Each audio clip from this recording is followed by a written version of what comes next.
Assalamualaikum warahmatullahi wabarakatuh. Pembahasan kita kali ini tentang penelitian perbandingan dua sampel yang saling berkolerasi. Contohnya, seorang guru ingin mengetahui perbedaan kemampuan siswa setelah diberikan metode A dan metode B. Berdasarkan hal tersebut, diperoleh data berikut. Jadi ini adalah data yang diperoleh guru tersebut mengenai kemampuan siswa setelah diberikan metode A, kemudian diberikan metode B. Jadi ada satu kelompok siswa yang diberikan dua buah perlakuan. Nah, di sini kita ingin mengetahui apakah terdapat perbedaan kemampuan siswa setelah diberikan metode A dan metode B. Langkahnya, kita perlu uji normalitas dulu. Apabila datanya berdistribusi normal, maka kita lanjutkan ke uji parametrik atau dalam hal ini uji T. Tetapi, jika datanya tidak berdistribusi normal, maka kita lanjutkan ke uji non-parametrik atau dalam hal ini uji Wilcoxon. Nah, sekarang kita perlu copy paste ya data ini, lalu memindahkannya ke SPSS. Kita buka SPSS-nya, kemudian kita paste di data view, kemudian kita bisa merubah nama variabelnya di variabel view. Kita rubah namanya, misalkan ini tentang kemampuan A ya, setelah diberikan metode A, misalkan kemampuan A, ini kita beri nama misalkan kemampuan B, lalu di sini kita bisa merubah desimalnya itu menjadi 0 ya, desimalnya jadi 0. Kemudian measure-nya, karena ini datanya skala berarti scale ya, kita klik scale, lalu kita uji normalitas dengan klik analyze, kemudian descriptive statistik, lalu explore, kemudian kita masukkan kemampuan A dan kemampuan B ke kolom dependent list, lalu klik plots, centang normality plots with test, lalu continue, kemudian oke.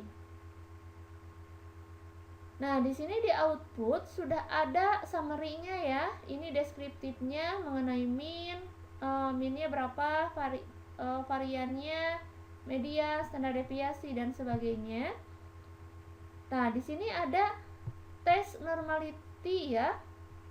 Di sini kita lihat bahwa nilai sig dari kemampuan A dan juga B ini yang A 0,771, yang B 0,213.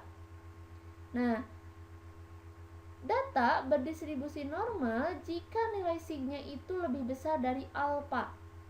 Misalkan alfa yang kita gunakan itu adalah 5% atau 0,05. Maka kita dapat lihat bahwa kedua kemampuan ini nilai sig-nya itu lebih besar dari alfa. Maka H0 diterima. Artinya data berdistribusi normal. Ketika data berdistribusi normal, maka kita bisa lanjutkan ke uji parametrik atau uji T dengan cara analyze, kemudian compare means, kita klik paired sample t-test, kemudian masukkan kemampuan A ke variabel 1, lalu masukkan kemampuan B ke variabel 2. Setelah itu kita klik option, kita ini ya, tulisnya 95%, karena tadi alfa yang kita gunakan itu adalah 5% atau 0,05. berarti tingkat kepercayaannya 95%. Kalau misalkan alfanya 1%, berarti kita tulisnya 99%. Lalu kita klik continue, lalu oke. Nah, di sini sudah terlihat ada hasilnya ya. Di sini ini dari uji T-nya itu negatif 2,381, DF-nya 9. Lalu di sini ada nilai sig ya, total 0,041. Kita lihat terlebih dahulu hipotesisnya. Hipotesisnya H0 μ1 sama dengan μ2, atau tidak terdapat perbedaan kemampuan siswa setelah diberikan metode A dan metode B.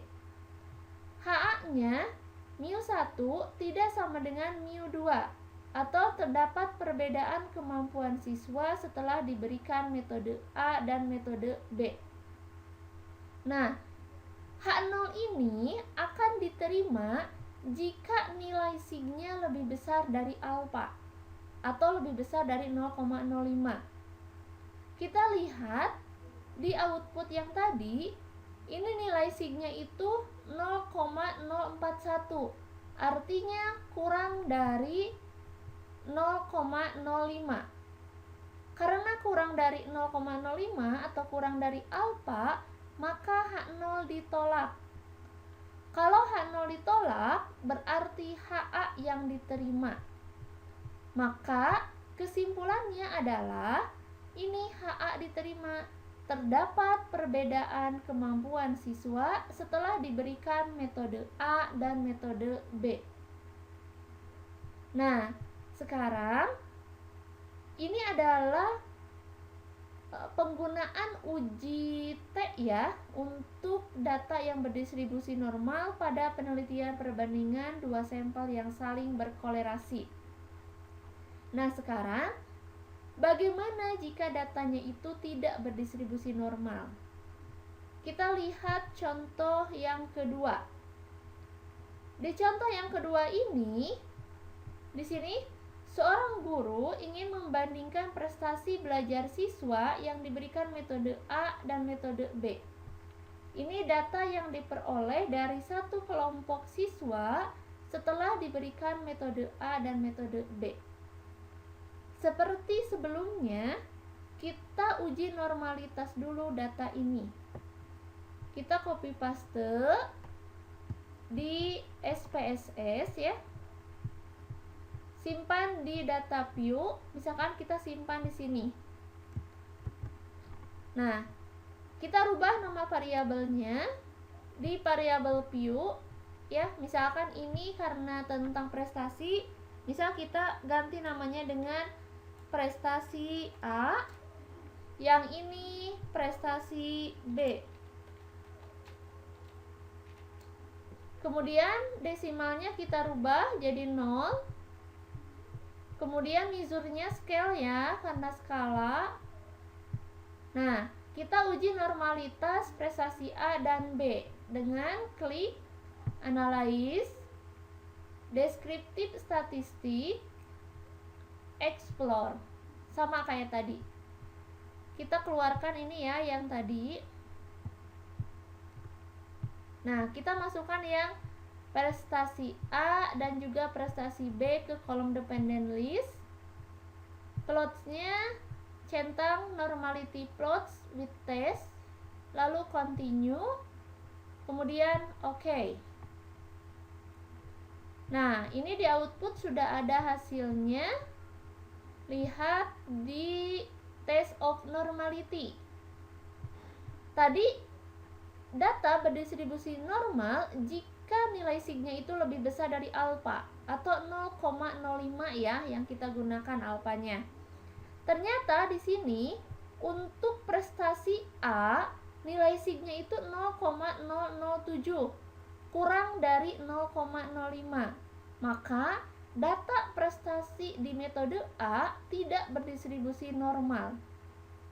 Sedangkan di prestasi B nilai sig-nya 0,213, lebih besar dari alfa 0,05. Berarti data prestasi di metode B berdistribusi normal. Nah, karena ada salah satu yang tidak berdistribusi normal, maka kita gunakan uji non-parametrik. Dalam hal ini kita gunakan uji Wilcoxon. Nah, sekarang kita lihat hipotesisnya terlebih dahulu.